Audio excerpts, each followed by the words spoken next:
Olá, estamos no estúdio do canal profissional da Rede São Paulo Saudável para mais um programa Compartilhando Conhecimentos.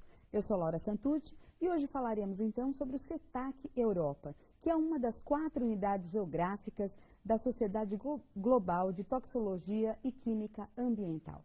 E hoje, com muito prazer, então, aqui no nosso estúdio do canal profissional, recebemos, então, a Solange Papini, que é supervisora de SUVs, da SUVs Jabaquara Vila Mariana, que é bióloga e vem fazendo um grande trabalho, uma pesquisadora.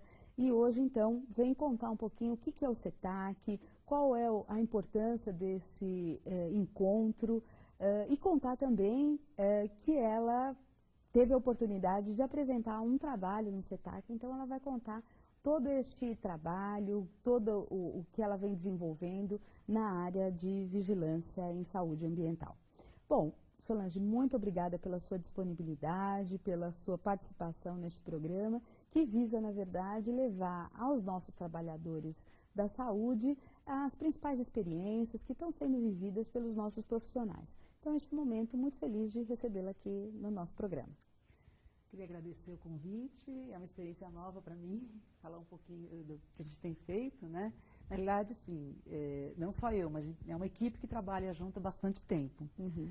Mas eu gostei muito de ser convidada e poder divulgar, comentar um pouquinho do que a gente está fazendo aqui no Brasil e apresentando no Brasil, em vários eventos que tem, e também fora do Brasil, inclusive esse último que a gente foi na Escócia. Bom, o CETAC, você estava, antes da gente começar, a gente estava batendo papo gostoso aqui, não é? E você estava me contando um pouquinho da estrutura do CETAC. Então, eu queria que você primeiro falasse um pouquinho como é que é essa organização do CETAC, o que é exatamente o CETAC. Bom, o CETAC ele é uma sociedade, na realidade é a Sociedade de Toxicologia e Química Ambiental. Uhum. Tá? Ele visa, na realidade é uma sociedade mundial, sem fins lucrativos, ela contém hoje cerca de 6 mil participantes em mais de 100 países, além de instituições acadêmicas, empresariais, industriais. Então, é bastante multidisciplinar, multiprofissional, ela abrange vários setores da atividade mesmo, da questão ambiental. Uhum. Isso foi criado em 1979, a sociedade foi criada em 79. Até a década de 70, não tinha um fórum específico onde os os cientistas ambientais pudessem discutir com os gestores ambientais, empresários, industriais, as questões ambientais, os problemas, né? Não só os problemas, mas as possíveis soluções para esses problemas. Uhum. Então, tinha essa lacuna. Você tinha pesquisa científica, você tinha gestão ambiental e os dois não se conversavam. Aí, em 79, foi fundada a sociedade nos Estados Unidos, tentando preencher essa lacuna. E de lá para cá, realmente tem surtido efeito, é um espaço para essa discussão. Hoje a gente tem 2 escritórios nos Estados Unidos, na Flórida, e um na Bélgica. Então, e esses escritórios, a sociedade promove anualmente diversos encontros setoriais, né? CETAC Europa, CETAC latino-americano, do qual o Brasil já faz parte, tá? E reuniões mais globais, onde você tem os diversos países, os diversos CETACs participando. E aí as participações, elas são institucionais e por meio dos seus profissionais? Como é que é essa associação? Você tem participações institucionais, você tem participações individuais dos pesquisadores, você tem participação da indústria. Então, todo o CETAC, você tem um espaço para a indústria apresentar os produtos, apresentar o que eles estão fazendo também, porque eles são os grandes produtores dos produtos químicos que claro. A gente está preocupado com o uso, né? Claro. Tem um espaço também para as empresas, para os empresários, os que repassam esses produtos. Então, é bastante abrangente. Né? Você tem espaço para todo mundo discutir o que está fazendo, o que está comprando e o que está usando. E o CETAC Europa, né? Porque você falou que tem vários CETACs e também o CETAC que faz o global, né? Isso. Os encontros regionais, podemos chamar assim, e depois essa questão global. Neste CETAC da Europa, que aconteceu agora em maio, quer dizer, super recente, você apresentou um trabalho. Quais foram os principais objetivos do CETAC Europa? Na verdade, se discutiu, bom, a gente pode dizer o seguinte, que o CETAC ele tem como objetivo promover, né, incentivar a pesquisa em ciência ambiental, visando os contaminantes e os estressores ambientais. Então, assim, o propósito básico é você incentivar o conhecimento, o comportamento desses contaminantes e estressores ambientais. Conhecendo esse comportamento, você, logicamente, te possibilita alternativas para você tentar intervir de modo a minimizar os impactos, minimizar os riscos à saúde. Ele também, o CETAC, Europa, né, ele se preocupa muito em promover a educação em ciência ambiental. Então, tem todo foi muito discutido isso. Como que você faz para divulgar, você colocar a importância da educação em ciência ambiental? Porque é uma área que a gente fala muito, mas deixa muito de lado. Entendi. Né?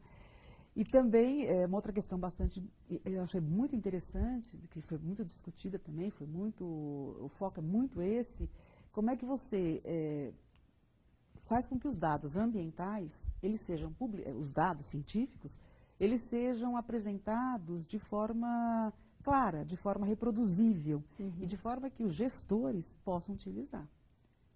Porque tem uma lacuna. É claro. Você sabe, a gente também estava conversando sobre a biblioteca virtual em saúde, não é? Antes da gente começar, e eu sempre... o principal objetivo de uma biblioteca virtual em saúde, como é a BVS, que já tem 15 anos de história, faz parte da OPAS, do Centro Latino-Americano, né, da BIREME, justamente levar e ter as publicações na biblioteca virtual que possa permitir aos gestores a tomada de decisão. Isso é muito importante. Então, quanto mais a gente socializar o conhecimento, é muito mais fácil, né, a tomada de decisão. Quer dizer, fácil nunca é, mas pelo menos você está embasado cientificamente, tecnicamente, para tomar uma decisão que seja mais adequada para aquela população, para aquela situação que está colocada ali. Né? E eu acho que quando você traz isso, a gente tem que juntar esses esforços, né, cada vez mais no sentido de socializar o conhecimento. Eu acho que este é um grande caminho, né? Eu acho que com toda a tua experiência você pode ajudar a gente a fomentar bastante. Bom, mas eu queria entrar um pouquinho na gestão da qualidade ambiental sustentável e a questão dos ecossistemas. Queria que você explicasse um pouquinho, inclusive porque também conversávamos sobre o nosso curso, né, que fazemos junto com a Covisa, né, que é o técnico em vigilância em saúde, e depois eu tenho certeza que os nossos alunos vão assistir esse programa. Então, eu queria que você falasse um pouquinho da questão da gestão ambiental. Quando a gente fala em gestão ambiental, normalmente as pessoas pensam no processo produtivo, né? A norma ISO 14001, onde ela dá todos os procedimentos para você implantar a gestão ambiental, que seria você conhecer todas as etapas da tua produção, tá? E você conhecendo todas as etapas da tua produção até o produto final e o descarte dos possíveis resíduos gerados, você pode perceber onde existem falhas e intervir naquele ponto para que você tenha um processo ambientalmente adequado.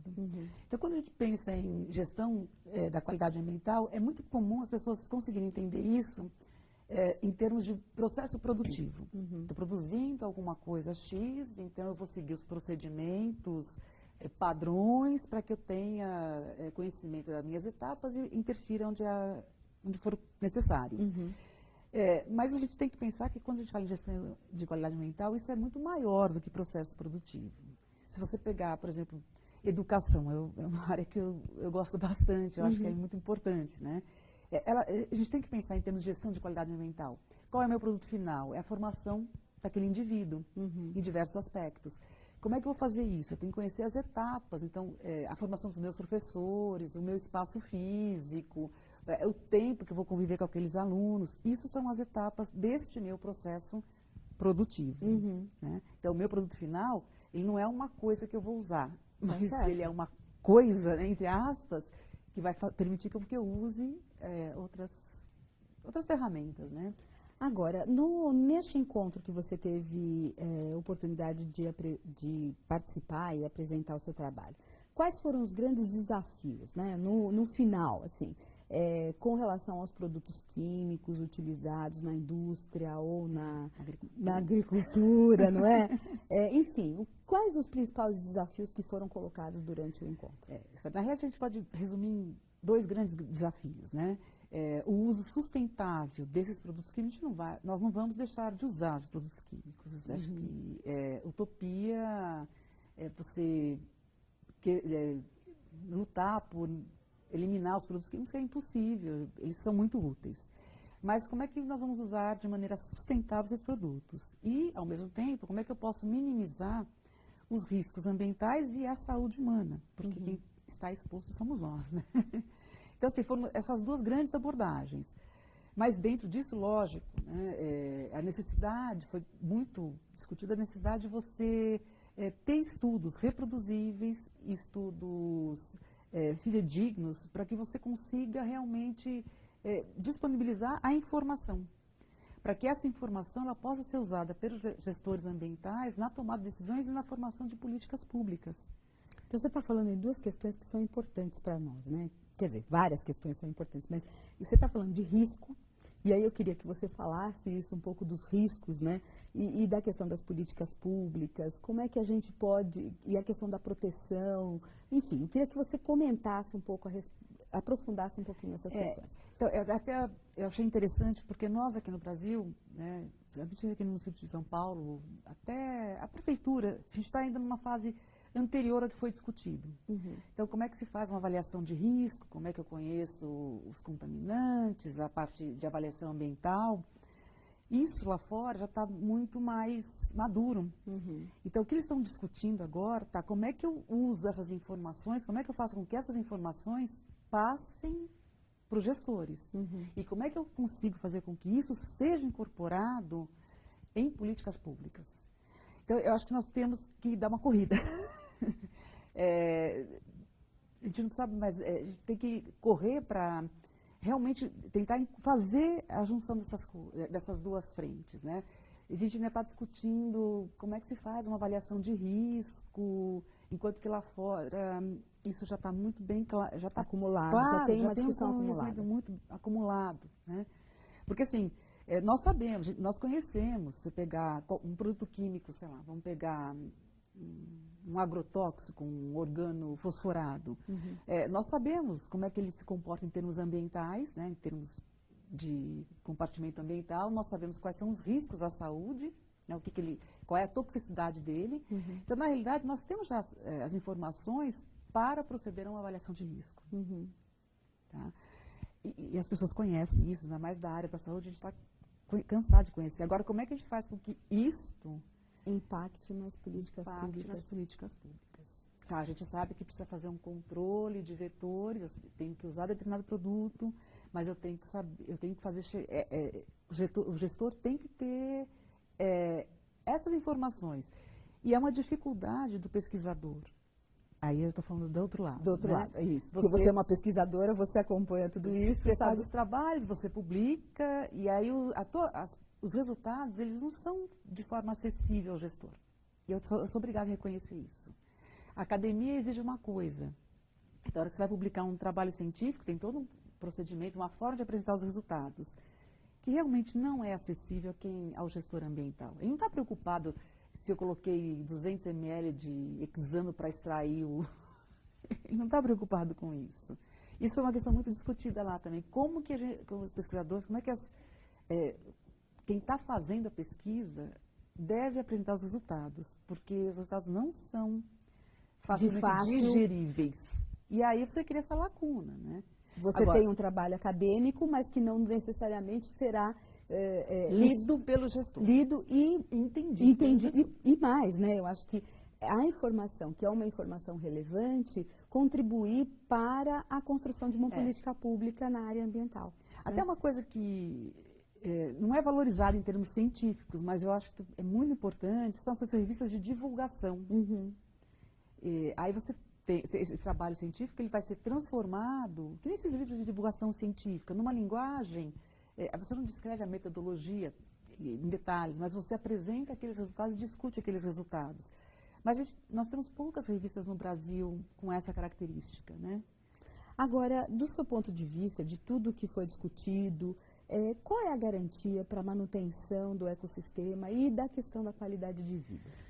Olha, garantia é difícil nós termos, mas é o que se procura, né?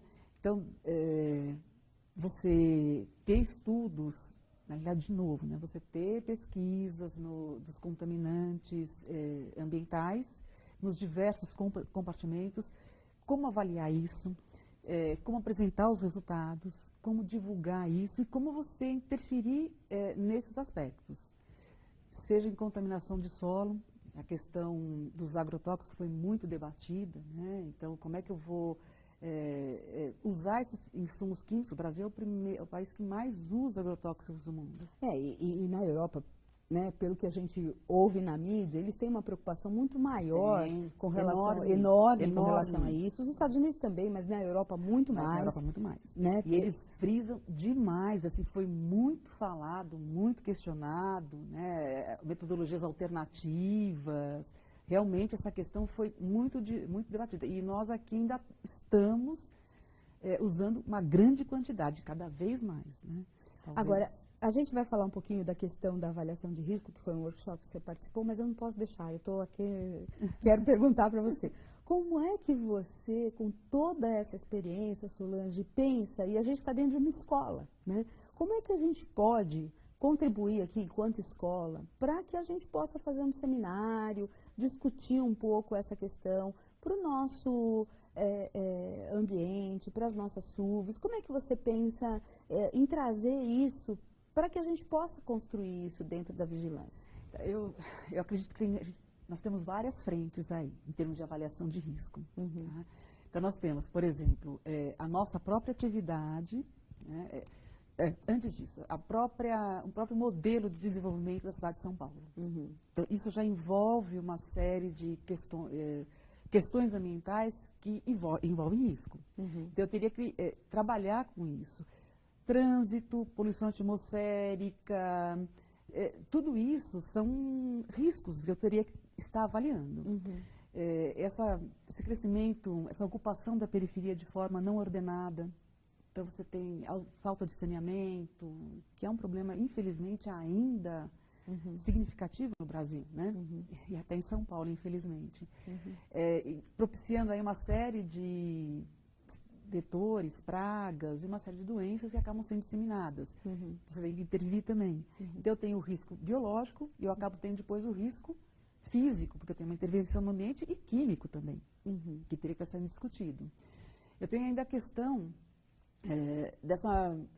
desse desenvolvimento de São Paulo atual, que era uma cidade industrial e agora está sendo uma cidade de serviços. Então, essas grandes áreas que eram industriais, elas estão ficando vazias. E isso não pode ficar vazio. Ele vai ter que ser ocupado. No meu entendimento, tem que ser ocupado. Tem que ser ocupado de forma ordenada, mas isso envolve um risco, porque eu tinha uma atividade antes que tinha uma série de resíduos industriais, e muitas vezes tóxicos. Como é que eu uso essa área de maneira segura? Tem uma questão muito interessante que eu acho que vale a pena comentar. Foi muito falado no CETAC Europa, na realidade, no próprio workshop, o que eles visaram é como é que eu passo essas informações de avaliação de risco, né, ambiental e a saúde para os gestores. Isso foi o que eles mais falaram e que seja incorporado na tomada de decisão e políticas públicas. E se a gente pensar em termos de São Paulo município, nós temos um grande avanço. Nós temos uma legislação, a 13885 de 2004, a Lei de Uso e Ocupação do Solo, onde ela já coloca a mudança de uso.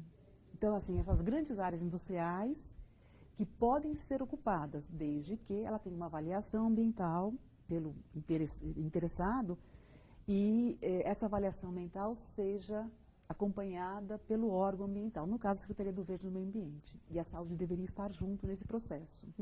Mas, assim, é um grande avanço. Nós temos já alguma coisa... Uma legislação que nos ampara. E para que pensar fala nessa... da importância de você ter o estudo ambiental, a parte científica, atrelado a uma política pública, que é o uso do espaço de forma pelo menos a gente está tentando que seja de forma segura. Agora, voltando à questão da escola e de uma possível divulgação, porque eu estou encantada realmente com o teu trabalho, com o trabalho da tua equipe, né, que eu acho que é muito importante. Você hoje está lá na Vila Mariana Jabaquara, coordenando, né, as SUVs de lá e tudo mais, mas como é que a gente pode trazer isso para o nosso debate, para o nosso dia a dia, pensando aqui que hoje nós estamos dentro de uma escola municipal de saúde e que a escola pode sim ajudar a construir esse acúmulo, né, de conhecimento para que as pessoas possam contribuir para essa tomada de decisão. Nós temos uma parceria muito exitosa com a Covisa, né? A Regiane é uma pessoa muito, né, que vem acompanhando todo esse trabalho e tudo mais. Então, como é que a gente pode trazer essa discussão, esse debate? Vocês estão pensando em fazer seminários, em discutir isso? Olha, eu acredito que nós tenhamos que fazer esse tipo de coisa, né? Promover seminários, chamar a SUV, chamar não só os técnicos, mas os agentes também. Acho que eles têm que participar. Em termos de SUVs, nós vamos agora, a gente está pensando num curso para eles, né? Mas indo nessa linha.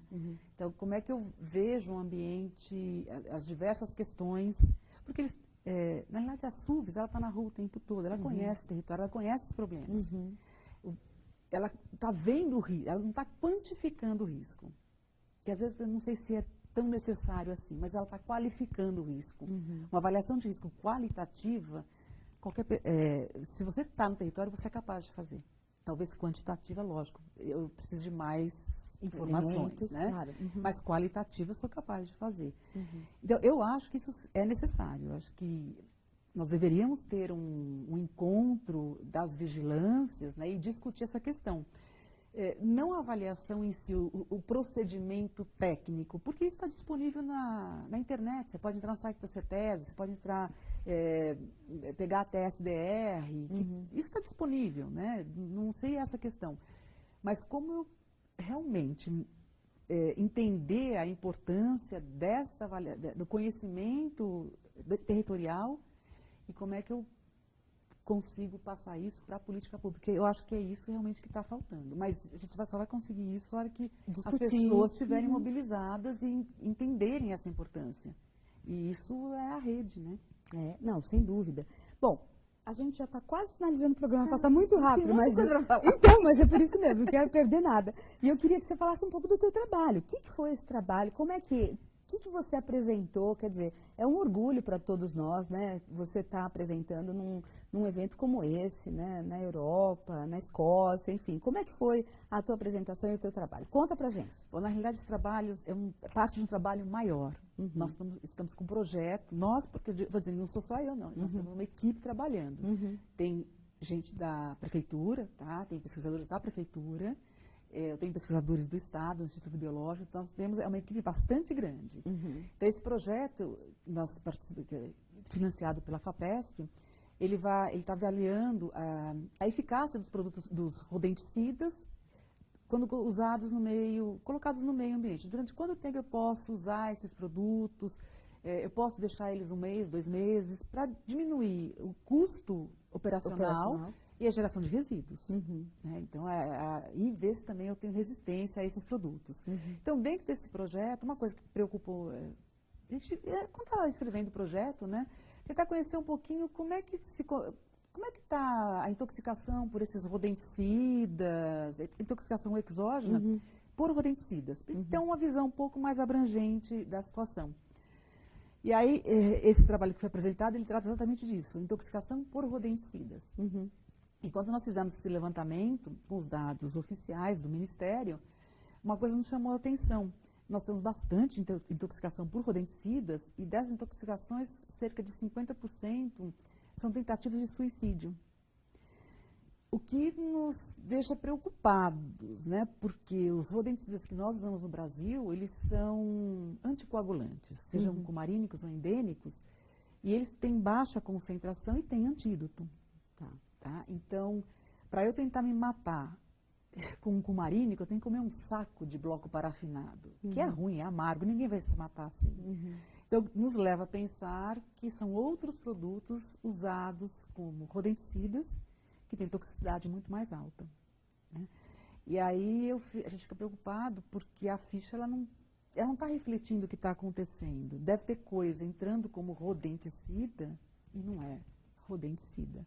Então, até a gente discutiu bastante, e isso foi uma questão bastante também discutida no lá no CETAC, como que as notificações exógenas por compostos químicos, elas devem ser feitas, porque tem esse viés. Né? A pessoa chega mal, usou o produto para isto.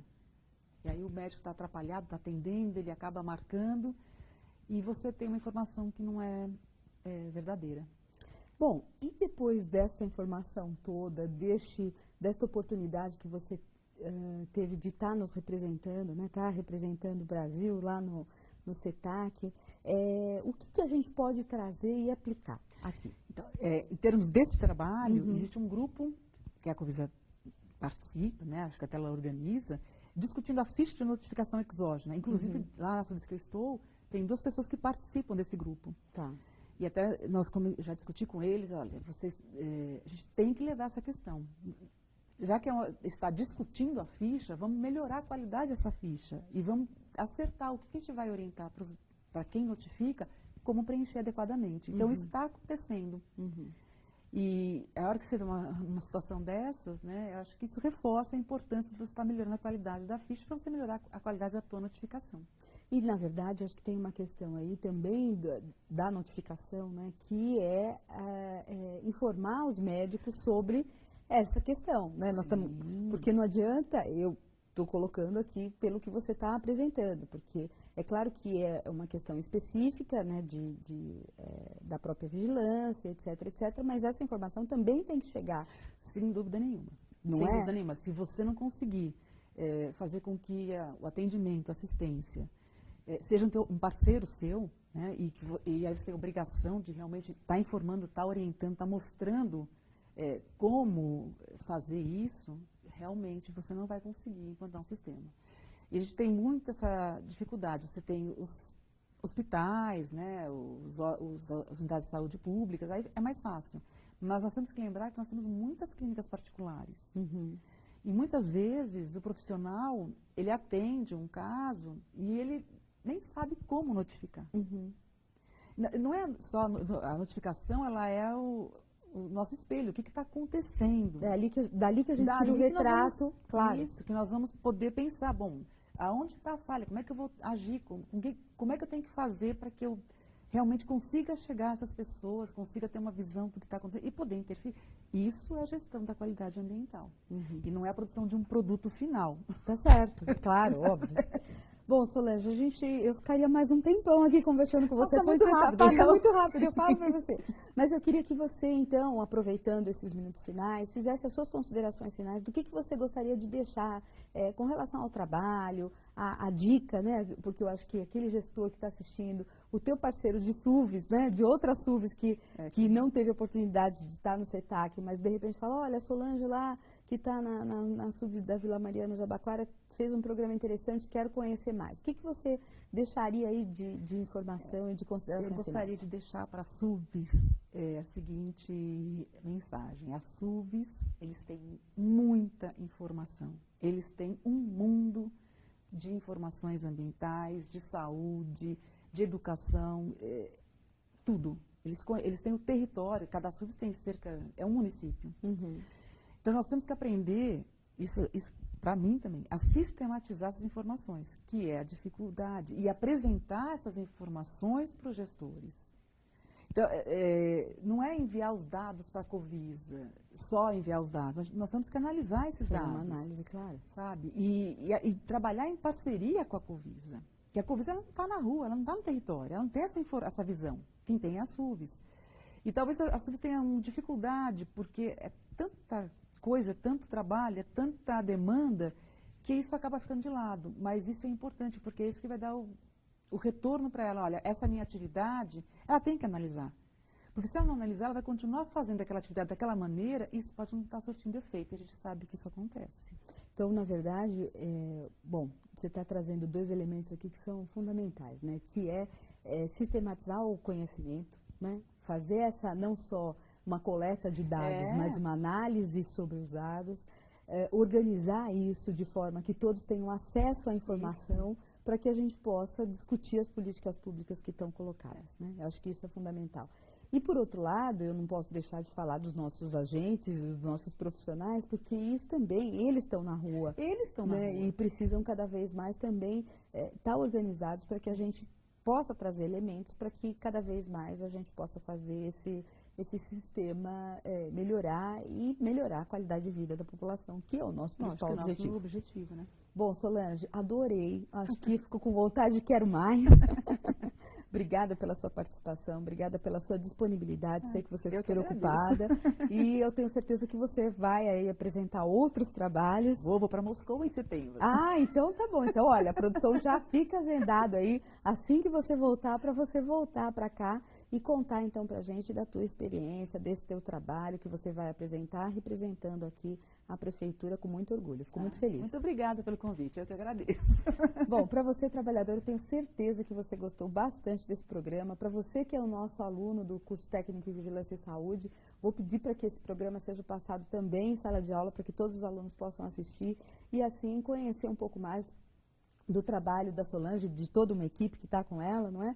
Mas que foi muito importante e que vem discutindo, então, todo o trabalho da vigilância ambiental e como é que isso pode impactar na melhoria de vida e na melhoria da qualidade da população.